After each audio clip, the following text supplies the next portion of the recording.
My name is Sultana Ali. I was born in Brooklyn, New York, and raised in Brooklyn, New York. All my schooling was in New York, and I did graduate from college. While I was in college, I met some Muslims that were in the Nation of Islam, and they were saying some very creative things, and so they said to visit your temple in your hometown, because all of us didn't come from Brooklyn.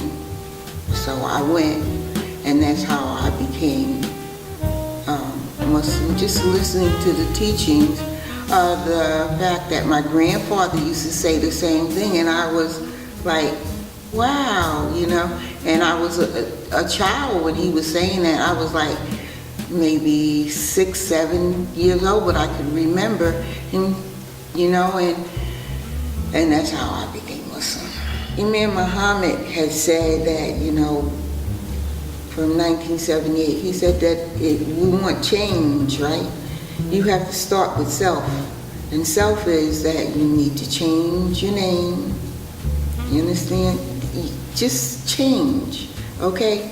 I knew about change because when I became a Muslim, I stopped wearing eyebrow pencil, girdles, all things that they always talk about. I just stopped. No more this, that, and the other. So when he said that, I immediately, my former husband to my youngest son had died, and it's just me and this little boy came into the temple. He was 5 years old. He'll be 50 this year. We have 4 generations of Muslims in my family. I guess I started it all. With the name change, I went down, I did my own and my son, and when I came back to the Masjid, they said, how did you do it? And I said, well, you know, would you help me? And I said, of course. And that's how it started. And believe it, let me tell you, I was doing it on a little manual typewriter on Sunday afternoon. After the Talim, I would go in our community room and I would pick, just to try to help.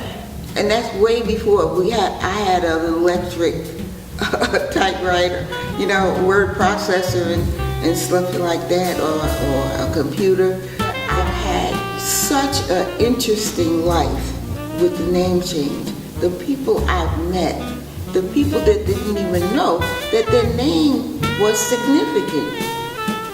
The EZ, when we had the vendors coming off the street and they asked them, how'd you get your name changed? Oh, I went to Sister Sultana. Oh, and they come. And I said, okay, before you go into your name change, I want to tell you why your name, Brother Rodriguez, has an EZ on the back. Okay? I said, when the Europeans came in and took over the Moors in Spain, the Moors decided, let's put EZ on the back of our name so no matter where we go, we'll know who we are. Right now, I'm with the Council of Elders, okay, and we're going to strive for divorce prevention. We want families to stay together. We want each one of them to see how important, you know, excuse me, sister, what made you like him? Or, excuse me, brother, what made you like her? You know? I was like shocked. I was really, really shocked. Because, you know, Brother Malik, he made a joke out of it. One time we were sitting in a circle around here talking about Hajj, and I had brought my boarding pass and all of that stuff when I had made Hajj. And I believe that it was like so cheap. under $1,000. And he said, well, who'd you make Hajj with? Prophet Muhammad.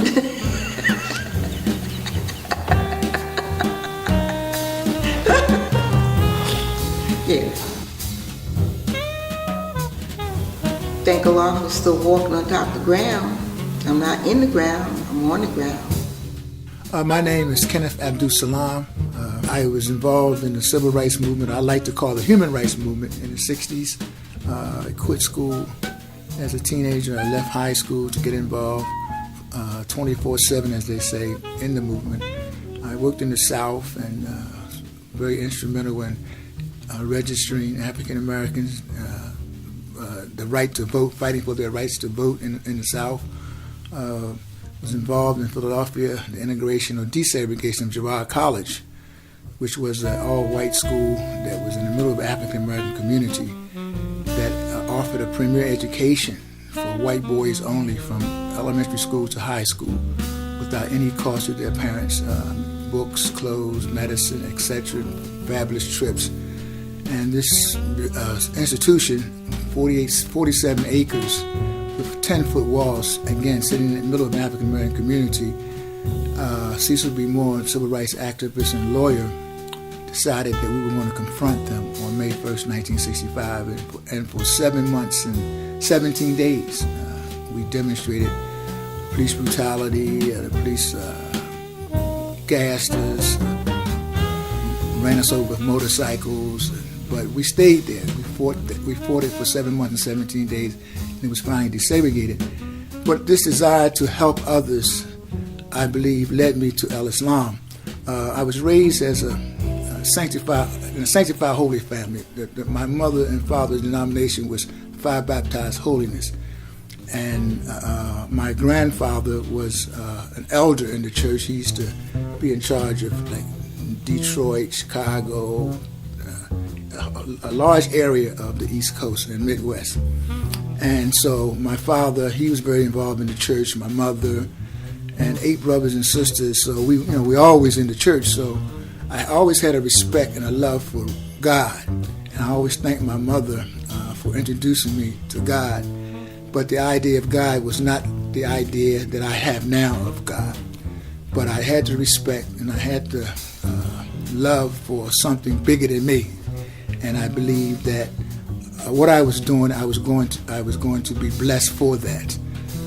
After coming to Al-Islam in the 70s, in the early 70s, a Nation of Islam, I was attracted to that from a friend of mine who's no longer with us, a brother by the name of Ernest 5X.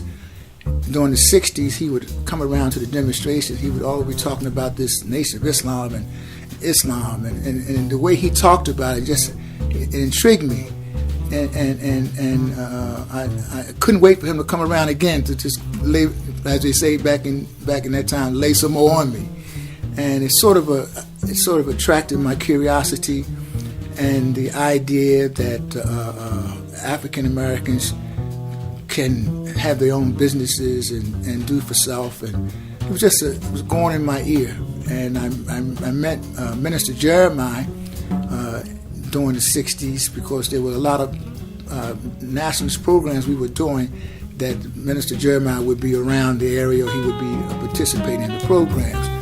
But so when I came into join Nation of Islam, Minister Jeremiah, he always said, "Oh, we got Freedom Smitty, we got Freedom Smitty." So he was really excited that I came over.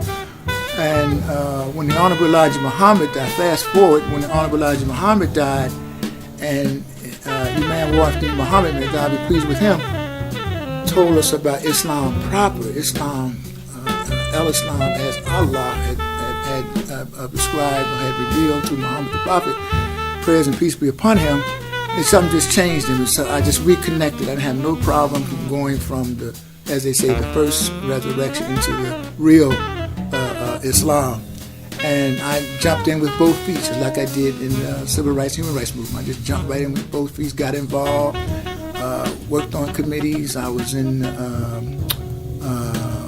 I left Philadelphia for a while, I went south, and we started a masjid in a town called Anderson, South Carolina.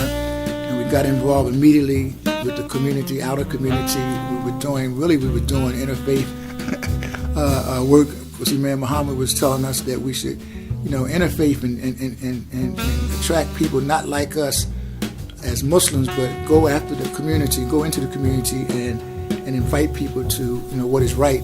And we did that in the South. And I came back to Philadelphia and did the same thing, jumped right in with both feet. And still I'm involved in community outreach services. I began to do festivals, logistics. I helped start a nonprofit organization, Nicetown Community Development Corporation in Philadelphia, where a group of brothers and sisters, we went to a very blighted area of North Philadelphia called Nicetown, and it was really an eyesore. And we decided to, Muslims, brother Zachariah Abdul Rahman, who's the CEO of it now, him and I and a couple other brothers and sisters decided to, let's try to change this. Let's try to change this area back to Nicetown, make it nice again. And after, it's around 15 years now, we've been able to make a big difference in that area. We've built several millions of dollars worth of low-income housing. We took a park, a neighborhood park that was an eyesore. It was full of junkies and, a person couldn't even walk through the park. But now it's a very beautiful park that we was able to revive. How I got involved with Masjid Freehaven. Brother Ronald Ukhta and Loretta Ukhta are longtime friends. Really, Ronald and I, we go back to the Nation of Islam. But we've always been dear friends. And one thing about Ronald Ukhta, I think that if he had ever pursued a career outside of general contractor, he would have been a great psychologist. Because he knows how to make your mind do what he wants it to do. And we have a little joke that we know about each other. And I remember when I met Ronald back in the 70s, or 60s, no 70s, no 60s really. He never knew if he was serious or not, And he had a straight face, and you had to almost say, "Now, is this serious, Ronald, or are you joking with me?" But a lot of love for that family. And they've always loved Islam, and they've always been consistent. And they told me they were building this, putting together this masjid in New Jersey. And at the time, I was involved in, heavily involved in Masjid Allah. And but I was hearing about what was going over there. A few times I came over and saw what they were doing. But then in 1999, when the National Islamic Convention under the leadership of Imam Muhammad was planning to hold the convention in Philadelphia, I became the logistics coordinator for the convention. So that gave me an opportunity to move around and get to know a lot of the ministers, or not the ministers, pardon me, the imams across the country under the Imam Muhammad's and his ministry, part of his ministry. And Masjid Freehaven was getting ready to really open their doors up. And Imam Muhammad was asked to come and do the ceremony per se to open the masjid. And I was able to, we brought the Imam over and he did the ceremony, and it was just a beautiful day. And I just couldn't believe what I saw. It was just unbelievable to see the efforts that was made by African Americans, man. Just blood, sweat, and tears. A few families came together with a desire to make a difference and a desire to bring a beautiful image into the community over there in Lawnside. It was such a historical, being a historical city itself, and then to have this historical masjid rise up out of the ashes, as they would say, of our ancestors, is just a beautiful thing. And Imam Muhammad coming over and opening it up and giving, and I remember when they gave Imam the key to the masjid, Imam said, very humbly as he was, he said, I won't use it unless I ask you. You know.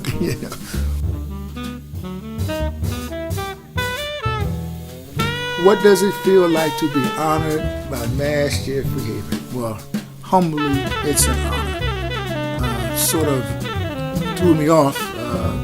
When I got the information, I said, well, I mean, so many people over there at Masjid Freehaven that deserve this honor, and know for sure that I feel all of them and all of you at Masjid Freehaven. We are honored, as Allah says.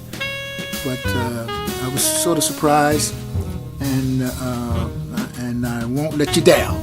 I won't let you down. We'll keep working. But it's a pleasure, and I'm grateful to Allah that my efforts has made some people feel that I should be recognized for whatever, But I humbly accepted it and was very surprised. My name is Ricardo Omar Hayes, and I became Muslim in the Nation of Islam back about in 69, 70. And then I, evolved with Imam Al-Din Muhammad when he took over in 1975, and I went over to Philadelphia, and what I heard from there, was something probably we all wanted to hear, and made the transition over from there. And been a Muslim, ever since. And I got involved with Masjid Freehaven it was about 12 Muslim families here, and we would all meet, but we didn't have a building. And we would all go to each other's house on, have Talim services. And then a building then became available. And then we all put our money in. And this is what you see today. This building used to be a nursing home, and we all got together with our resources, and it was a labor of love. We came over every Saturday at whatever time we had to get this building in the shape that you see us in now. And that's my involvement with Masjid Freehaven members, and from there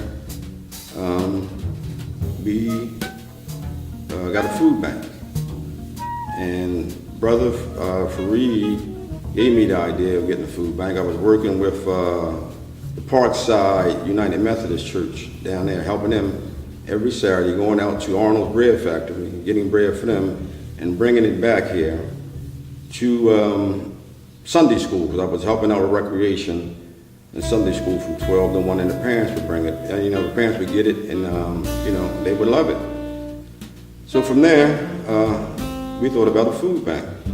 Me, Brother Fareed, and to my astonishment, another brother was also, had some information on food bank, Brother Ronald L. Oakley.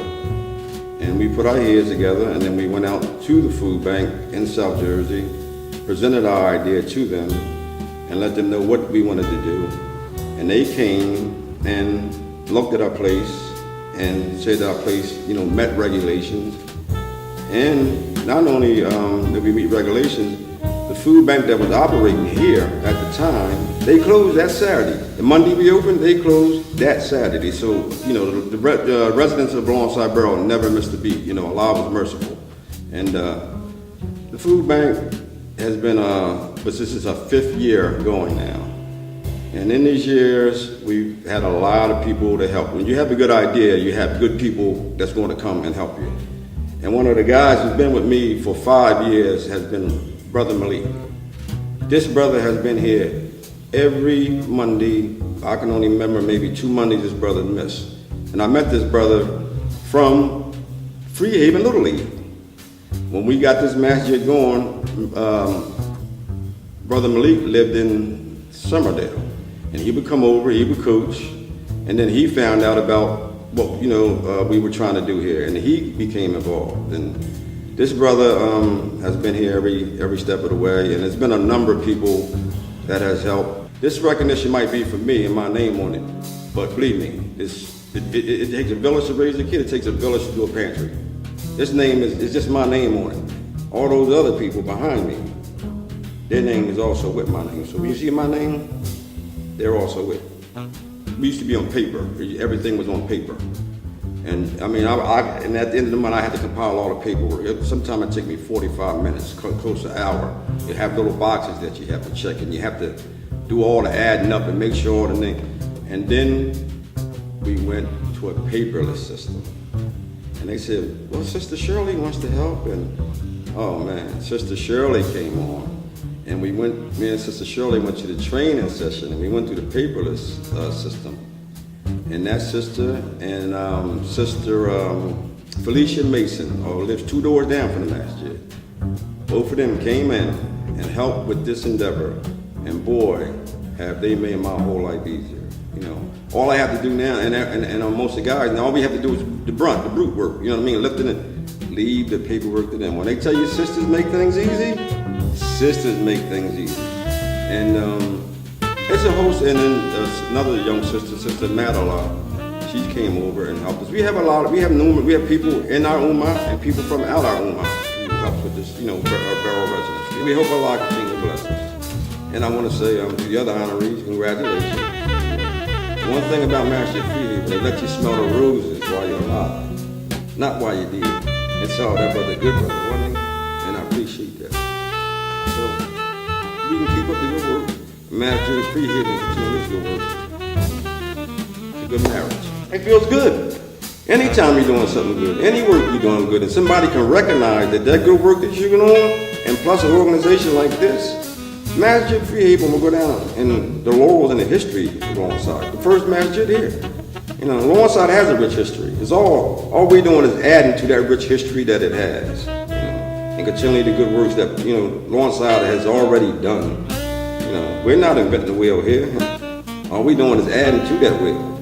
You know. So Masjid Freehaven is a blessing in this area. When you step in here, I asked the brother, I said, why you pass a lot of masjids over Philadelphia. Why you come over to one side? He says, because the people over here smile, they greet you, you know what I mean? And they all seem happy. And so, what more can you ask for? This is a beautiful masjid. And when you come here, you should want to do something. You should want to make an impact. Not only here, but outside here. You know what I mean? Because that's the environment that they have here. You know, and I hope they continually have that same environment, because it's a beautiful thing to come to the masjid and to help and make an impact on your community, and to continue, to make an impact in a positive way. Like I said, if you have a good idea, good people will be behind you.